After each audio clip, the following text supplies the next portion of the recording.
Yo empiezo por contestar la pregunta que a modo de título justifica la existencia de este Congreso.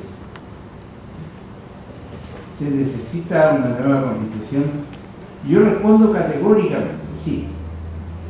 A nuestro juicio, sí necesitamos una nueva Constitución. Y en esto no hay ni frivolidad ni demagogia. Pienso honestamente que uno de los puntos fundamentales que hoy en día está en el debate y que determinan la existencia o el anhelo por lograr y alcanzar una democracia plena, incide precisamente en el contenido de la Constitución. Porque una Constitución no es nada más que una cosa jurídica, es mucho más que eso. Hay una constelación de asuntos de tipo cultural, de tipo científico, que se hermanan en las letras de la Constitución.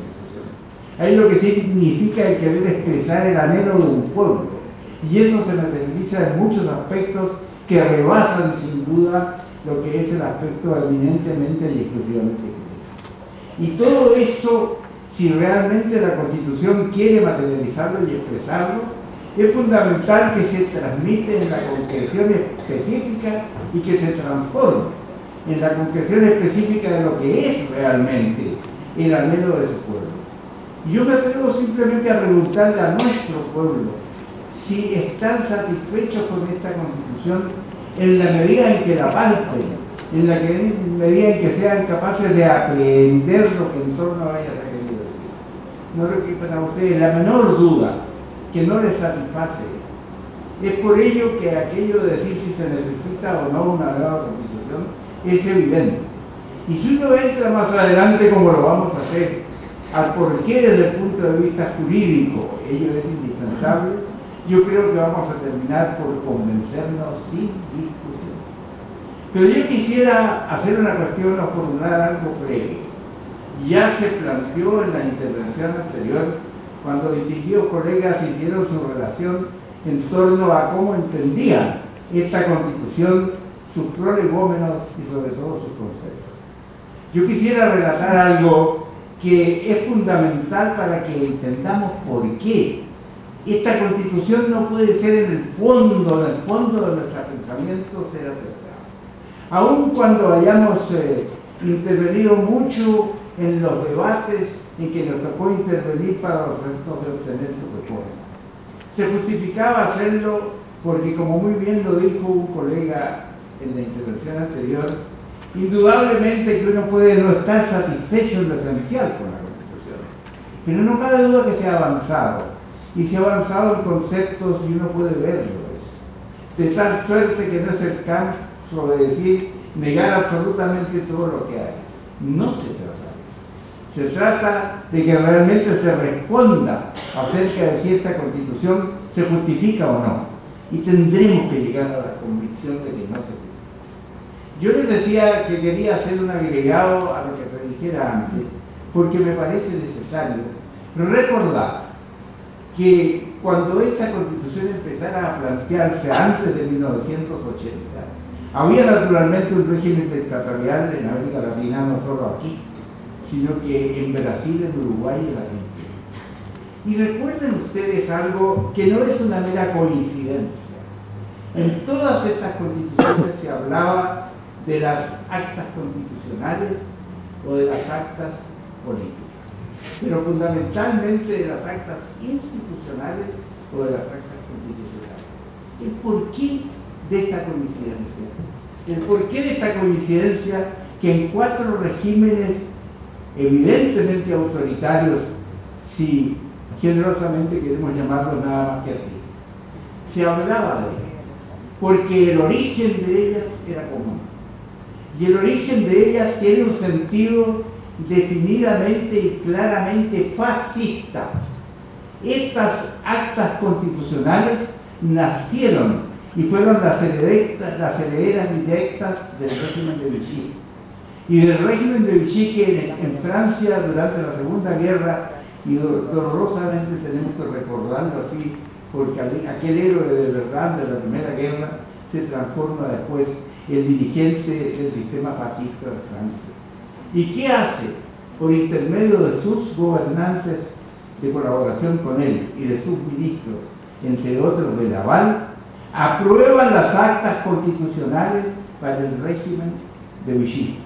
Y en esas actas constitucionales se contemplan precisamente estos procedimientos que se trasladan a América Latina y que después quedan plasmados no solo en las actas constitucionales precedentes a la Constitución de 1980, sino que en los términos de esa Constitución de 1980. De manera que no se nos venga a decir que esta Constitución es simplemente una Constitución con algunas consideraciones autoritarias. Es una Constitución de origen fascista.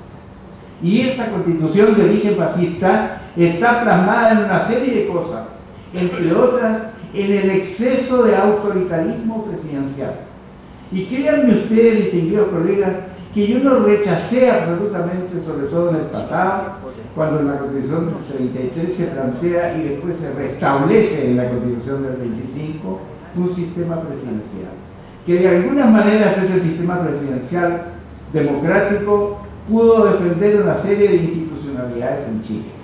Pero la verdad es que aquello en relación a esto otro de la Constitución del 80, en que ya no hay un presidencialismo puro y simple, sino que hay un autopresidencialismo irritante, que se materializa en cómo el presidencialismo gobierna, por ejemplo, en la formación de las leyes.